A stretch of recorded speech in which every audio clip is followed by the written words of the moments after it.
안녕하세요. 석천 서순석입니다. 오늘은 사신비 23번째 시간입니다.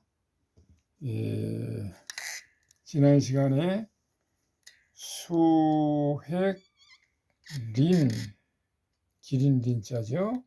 린, 위, 하위자 했었는데 이 시간에는 설명을 좀 첨부해서 한제,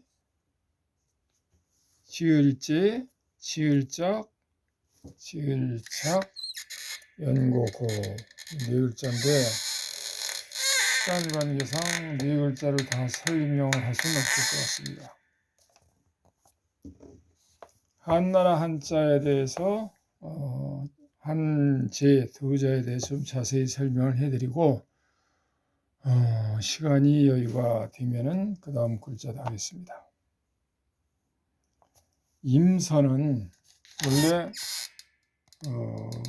임서는 아주 중요합니다. 임서가 가장 어렵고 그 다음에 자기 운필을 가지고 자기 마음대로 창의적으로 글씨를 쓰는 것은 사실 운필만 잘 된다면 훨씬 쉽습니다. 중요한 거는 예를 들면 한나라 한자가 여기 있죠. 근접해서 한번 보겠습니다. 한나라 한자가 이렇게 있는데 이 한나라 한자의 모양이 보면은 삼수변은 동그스름하게 가서 끝에 모아지고 두 번째 획은 사각으로 나가다가 모아지고 세 번째 삼수변은 삼각형으로 위로 올라갑니다.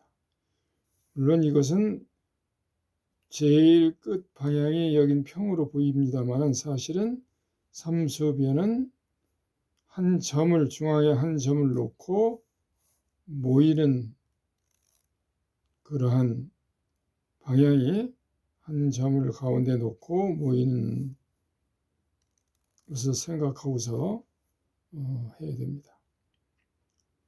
그 다음에 여기 보면은 여기에 있는 풀초머리변의 이쪽 네모하고 이쪽 시작점하고 이쪽 좀 다릅니다. 그리고 요 머리 요 부분도 더 가까이 가죠. 이 부분도 두 개가 다르죠. 요거는 각이 있고 요건 각이 있으면서 좀 작습니다. 요건 굵고 요건 좀 획이 가늘죠. 이런 세밀한 부분을 요거와 똑같은 모양으로 써야만 임서입니다. 그럼 임서가 왜 중요하냐? 이거하고 똑같게 그리면 되는 것이 아니라 중봉으로 붓끝이 획의 정중앙을 가르고 종이를 뚫고 지나가는 것처럼 붓끝을 선 것처럼 뾰족하게 세워서 정중앙을 가르고 지나가는 것처럼 지나가되 모양은 이와 같이 나와야 됩니다. 내리긋는 획도 우선 먼저 옆으로 하나, 둘, 셋, 넷 획이 있는데 네 개가 다 모양이 다릅니다.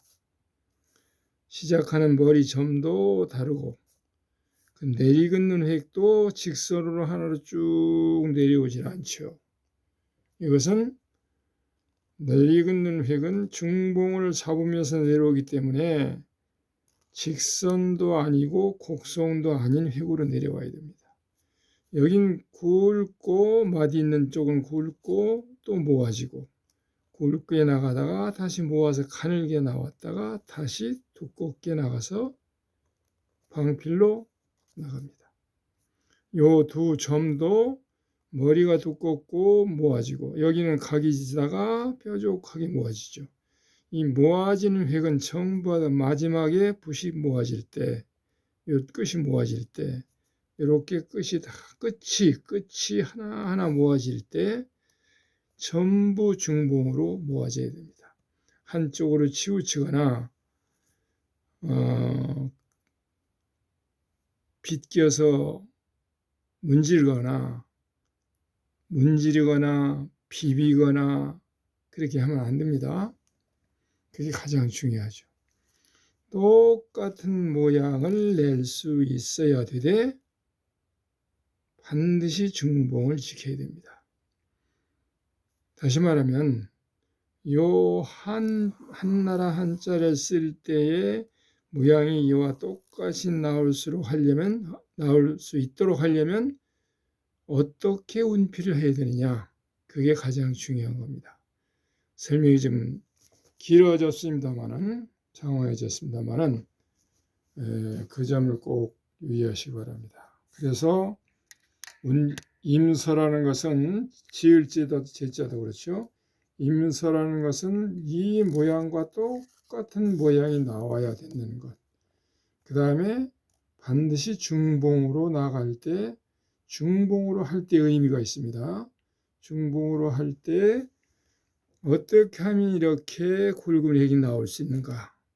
그냥 가늘게 쓰다가 뚝 눌러서 쭉 문질러서 굵게 내고, 또 이렇게 나오다가 문질러서 옆으로 빗겨서 이렇게 내려오고, 이런 것은 아닙니다. 여기도 지을 자도 내려오는 획이 아래로 와서 두꺼워지고 약간 휘었죠. 직선도 아니고 곡선도 아닙니다. 이런 획을 어떻게 내야 되느냐. 그래서 운필을 하면서 그걸 다 설명하기는 어렵습니다.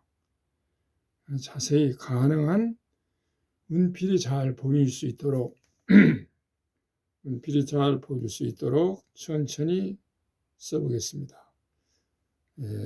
벌써 시간이 많이 지났네요. 그러면 쓰면서 설명이 가능하면 설명을 드리겠습니다.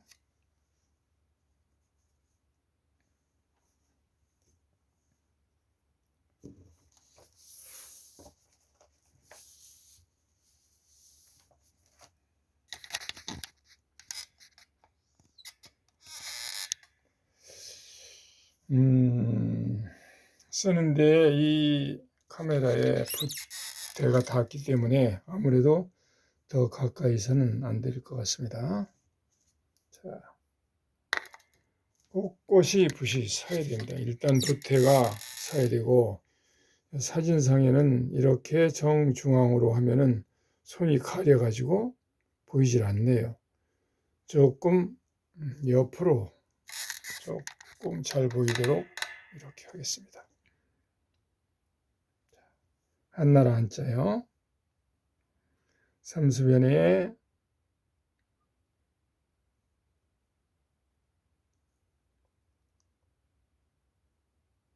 하나, 그 다음에 이건 다르죠. 그 다음에 서서 중봉으로 가되 끝이 모아져야 되고, 세 번째는 삼각형으로 가되 붓끝이 가운데로 가야 됩니다.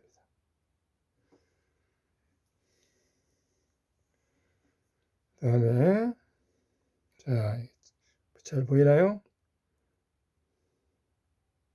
세워서 이렇게 방향이 바뀝니다. 머리가. 그 다음에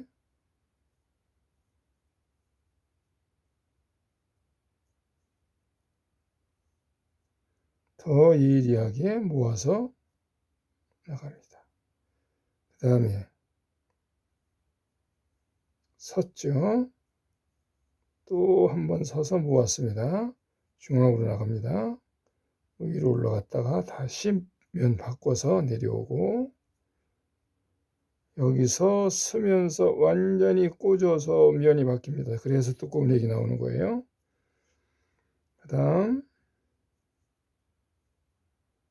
여기도 마찬가지죠. 그 다음에 방필로 붓끝이 완전히 모아져서 획이 가늘게 나온 거예요.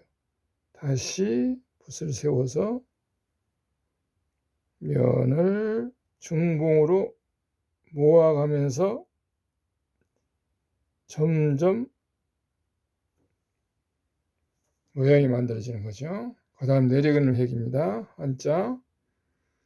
여기서 위로 갔다가 세우고 다시 세워서 중봉 잡아서 나가니까 그때 이렇게 방향이 바뀌면서 중봉을 잡기 위해서 막으면서 획이 변화가 생기는 거죠.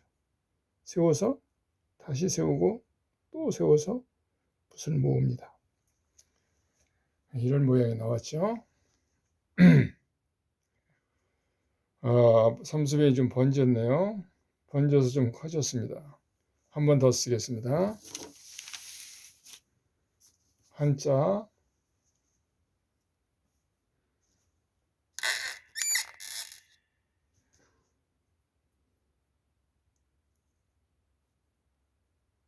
조금 크게 써볼까요?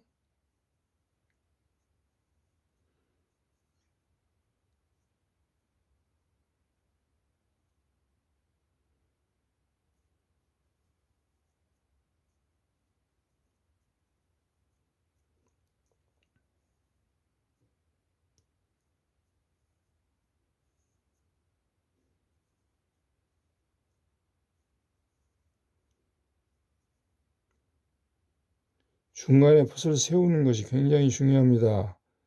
중간에 붓을 세우면서 붓끝을 모아야 됩니다. 항상 말씀드리지만은 붓을 모으는 것과 붓을 세우는 건 동시에 두 가지 조건이 만족되어야 됩니다. 동시에 두 가지가 이루어지는 거죠. 옆으로 긋는 획이 나갈 때 붓끝이 모으면서 완전히 중봉으로 가운데로 획이 붓끝이 왔다가 다시 끝에 가서 딱 서서 모았을 때 획의 정중앙에서 점이 딱 찍혀야 됩니다. 그 다음에 여기서 마찬가지고 완전히 모아서 붓끝이 모아져서 획이 가늘하게 나오는 거예요. 가늘획이라는 것은 힘을 빼고 가늘게 긋는 것이 아니고 더 날카롭고 강하고 깊게 지면에 박혀야 됩니다. 가늘획일수록 오히려 훨씬 강하다고 생각하셔야 됩니다. 생각이 아니고 실제로 그렇게 운필이 되어야 됩니다. 가늘획일수록 강하다. 가늘획일수록 붓이 모아져서 가늘획일수록 강하게 나가는 겁니다. 이렇게 나가는 거죠. 설명하다 보니까 모양이 정확하게 일치하지 않았어요. 그러나 하여튼 운필은 이렇게 되어야 됩니다. 한자, 제자 두 글자만 하겠습니다. 아무래도 시간이 안 되네요. 대제자 여기 세우고 면 바꾸고 여기 세우고 붓끝 모아서 꽂아서 넓혀서 두껍게 나가고 그 다음에 세우고 약간 아래로 내려오면서 붓을 세워서 모으고 위로 갔다가 다시 세워서 모으고 면 바꿔서 내리고 하나 둘 여기도 마찬가지로 내려올 때 붓 세워서 모으고 또 모으고 면 바꿔서 방필로 정중앙 이렇게 내려와야 됩니다. 중봉이죠. 그러면 직선이 아니고 곡선도 아니고 중봉으로 내려온 자연스러운 모양이 나오는 겁니다. 그 다음 세웠죠? 여기서 이렇게 모아지면 다 각이 되게 모아서 다시 면 바꿔서 올라갑니다. 딱 올라갔다가 세워서 엎어서 내려오고 또 세우고 모으고 조금 가늘어지죠? 여기서 면이 바뀐 거 잘 보세요. 면이 이렇게 바뀝니다. 이렇게 면이 바뀌어야 돼요. 여기서. 이렇게. 그러니까 다시 말씀드리면 하나 둘 붓겨서 여기서 완전히 이렇게 면이 바뀌어서 이렇게 끝이 모아지면서 가야 됩니다. 지을체 한나라 한 지을체 두 자까지만 했습니다. 예. 설명을 하면서 해서 글씨 모양이 조금 마음에 안 들지만 설명한 것으로 족하고 오늘 여기까지 해서 14분 15분짜리 영상이 되겠네요. 감사합니다. 도움이 되셨으면 구독, 좋아요 부탁드립니다.